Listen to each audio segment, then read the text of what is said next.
আমি জিয়ারতে দাঁড়িয়ে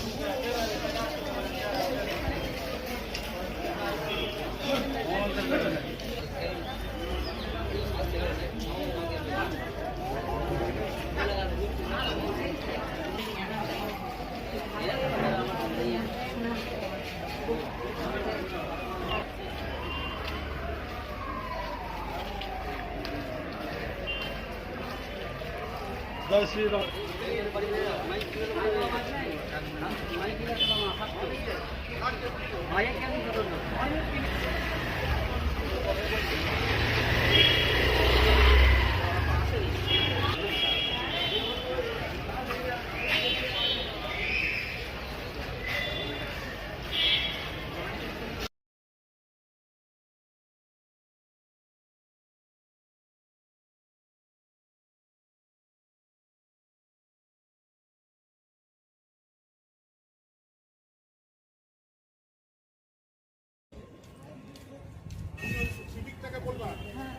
ওকে বলে দিলাম তো তোমার সামনে যাও।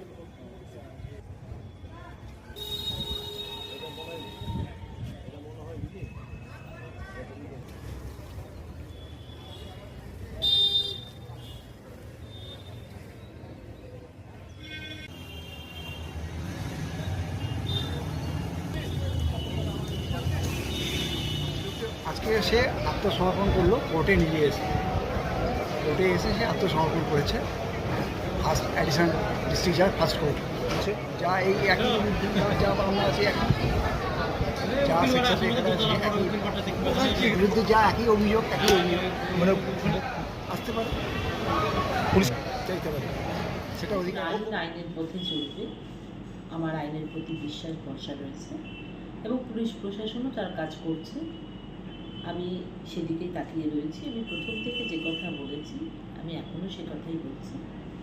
যারা এই ষড়যন্ত্র করে এরকম একটা ঘটনা ঘটিয়েছে তাদের প্রত্যেকের শাস্তি দাবি করছি এবং আশা আমার তারা শাস্তি পাবে।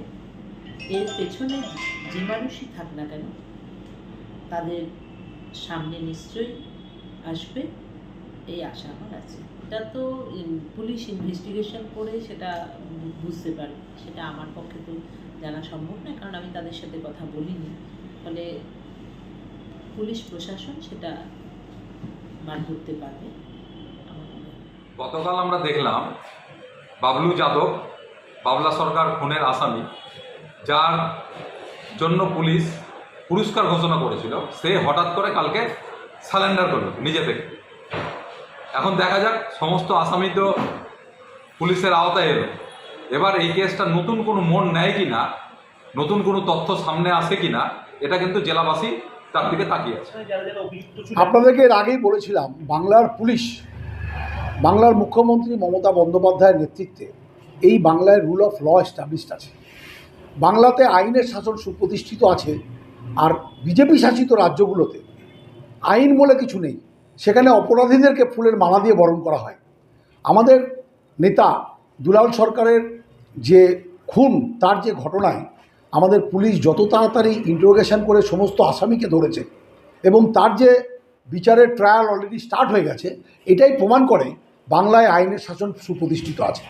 কোনো জায়গায় পাতালে ঢুকে গিয়েও বাংলার পুলিশের হাত থেকে রক্ষা পাবে না বলে আত্মসমর্পণ করতে আসামি বাধ্য হয়েছে। এই আবহাওয়াটা বাংলায় তৈরি করতে হয়েছে ওয়েস্ট বেঙ্গল পুলিশকে। কাজেই বিজেপিরা যে অভিযোগ করছেন, শুধু নিজেদেরকে অভিযোগের মধ্যে সীমাবদ্ধ না রেখে আপনারা উত্তরপ্রদেশে গিয়ে অপরাধীদেরকে যে মালা দিয়ে বরণ করেন, ওই কালচারে থাকেন, ওটাই আপনাদের জন্য ভালো হবে।